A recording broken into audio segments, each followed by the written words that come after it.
My name is Lana Savchuk, and I want to talk about how do you know if he is the one for me. Now, I want to present 11 signs he is the one. Number 1, his friends are mature and respectable men. I'm going to read Proverbs 13:20. Whoever walks with the wise becomes wiser, but the companion of fools will suffer harm. 1 Corinthians 15:33, it says, "Do not be deceived, bad company ruins good morals." We all know this saying that show me 5 closest friends of yours and I will tell you who you are. And guess what? That is actually true. You can tell a lot about a person by the people they associate with. Do you admire his friends? Are they good, godly men who will encourage your potential future husband to be upright and godly or not? Are they immature, lazy, foolish, worldly, or untrustworthy? If you don't trust his friends, be on guard because most likely he is just like them. Okay. However, if he has wise friends, if you can look at his friends and you can respect them, you can be secure that he is most likely just like them. Number 2, your close friends and family approve of him. Now, we know that your family and friends will not make a decision for you. You must do that. But we must be wise enough to listen to advice of people that we look up to and we respect for their advice. In Proverbs 11:14, it says, "Where there is no guidance, a people's falls, but in an abundance of counselors, there is safety." It's very important to get advice from people that you love, because many times when you're in a relationship, you wear these pink glasses, infatuation, and it's very easy to miss those red flags that are very important. And people that are outside of that, they will see more clearly. Maybe they will notice some character flaws, some very important character flaws that you overlooked, and they will be able to tell you. Number 3, he is kind to those around him. 1 Corinthians 13:4-5, it says, "Love is patient and kind. Love does not envy or boast. It is not arrogant or rude. It does not insist on its own way. It is not irritable or resentful." Is he kind and caring to you, his family, friends, and people that he interacts with? It's very important that you watch how he reacts or behaves or talks to his mother, his sisters. Most likely that's exactly the way he's gonna eventually talk to you. Does he anonymously give to the poor and needy people? Is he kind to the waiter or waitress? Or he becomes very irritated, talks down on those people, or complains excessively? Is he willing to help his friends when they are in need? Does he treat you with tender care, even when you guys disagree? Those are the things that you have to look out for. Kindness is an incredibly important character trait in a man. You want to spend the rest of your life with a man who is kind to you, who is kind to your family. That's very important. Number 4, he doesn't change depending on who he is around. And this is big as well. Titus 2:7, it says, "Show yourself in all respects to be a model of good works, and in your teaching show integrity and dignity." Is he the person around you? Is he the same person around you as he is around other people? Here are some signs to watch out for. He acts differently around certain friends in a way that makes you feel insecure. He acts more spiritually depending on his circumstances that makes you feel like he is fake. And then he says inappropriate things when he's around certain people that makes you cringe and be a little bit ashamed. Some people are very good at faking. You don't want to marry a guy who is one way in front of you and another way, completely different way around other people. That shows the character. It has to be consistent. A man has to be consistent with everybody around him. Number 5, he actively pursues you. I know we live in a time where those boundaries becoming washed out and where women often they take initiative in a relationship. Sometimes it might work, but in most cases, it's more natural for a man to pursue a woman, and women, we love to be pursued by a man. And men, they love a thrill of a chase. A woman doesn't want to feel like, what woman does not want to feel like a highly desired, valuable, priceless and precious prize that a man wants to get, right? There's nothing sexist or chauvinistic about it. You deserve to be the best prize. You are valuable, and I think it's important for women to value themselves and not to throw themselves at a chase after a man. A man, they want to pursue, okay? And a woman, they want to be pursued. If he makes you feel like you need to chase him to get his attention, he probably is not the one for you. And historically, men have always been the initiators of relationships. And it's not just a tradition. It has to do with their God-given desire to pursue something that they want. If man likes it, if man wants it, usually they will work for it. They will pursue a woman. Number 6, he doesn't make you feel compared. Now this one is huge.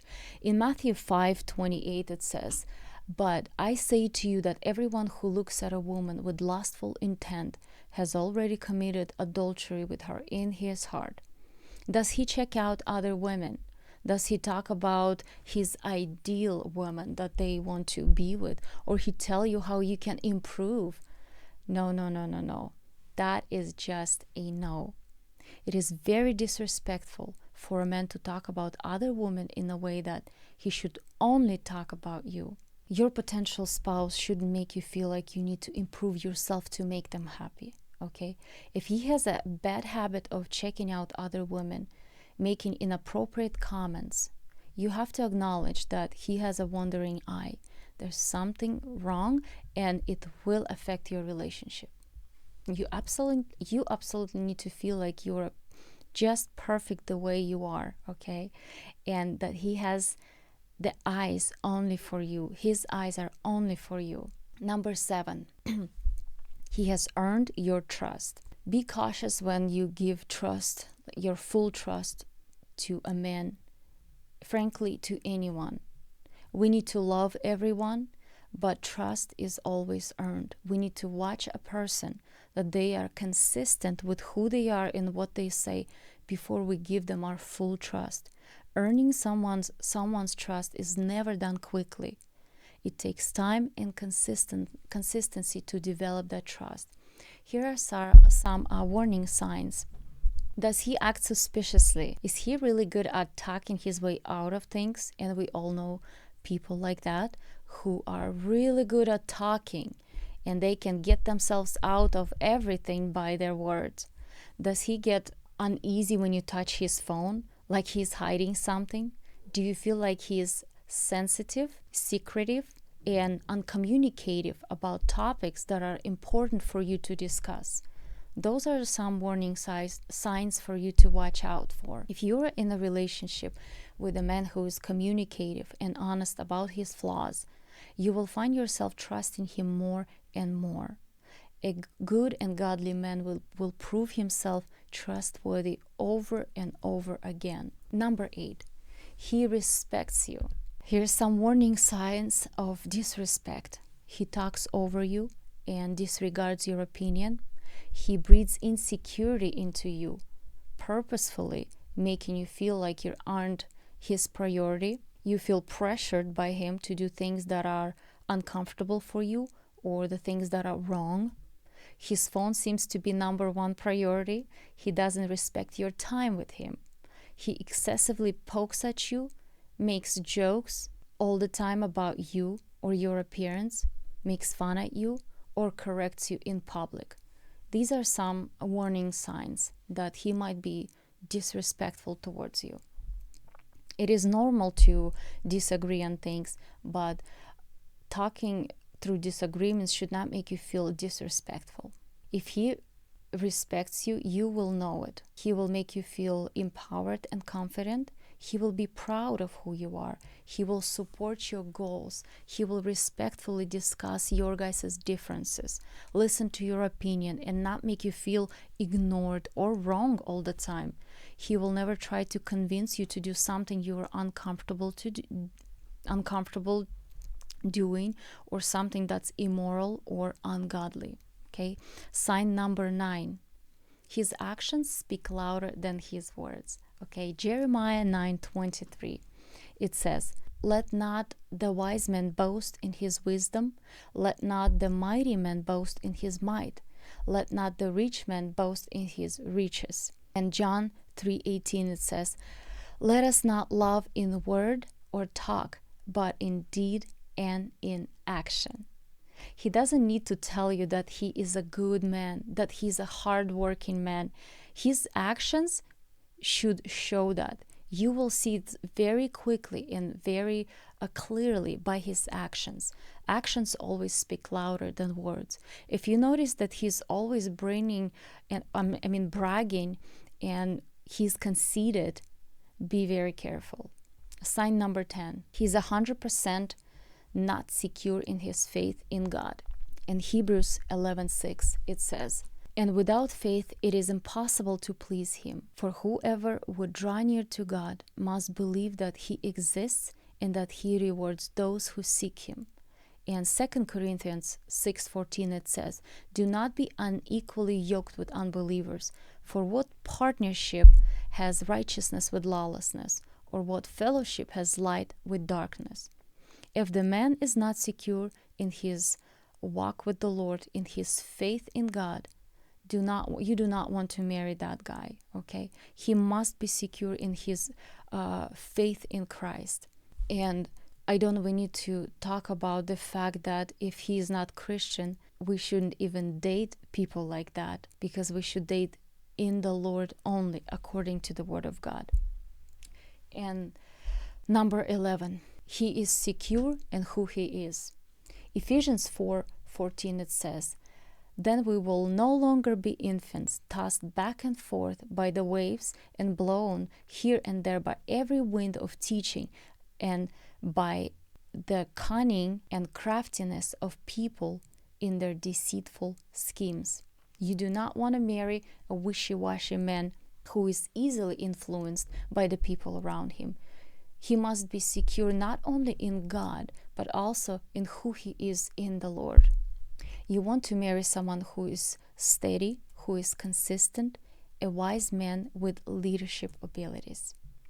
And lastly, my advice to you, women, ladies, if you are if you have a desire to marry, pray about it. I remember myself, I was 24, Vlad was 24, and we got married at 24, but when I was 23, in our Slavic community, it considers to be late to be not married at 23. I know it's kind of funny, but I was praying to God. And one prayer that I always prayed to the Lord, I wanted to get married, and I always asked God, would you please give me a man who will love you more than he will love me? Because then I can be 100% secure that he's going to be the man after your heart, and he's going to love me. Because if the guy does not love God, and the Lord Christ is not his authority, it's going to be very hard for him to love you and for you to feel secure in your faith as a Christian wife. And I hope you will find these 11 signs that he is the one for you, helpful for you. And I hope you will start praying for your future husband, for your future spouse. And I hope you were blessed by this teaching. God bless you guys. Until next time.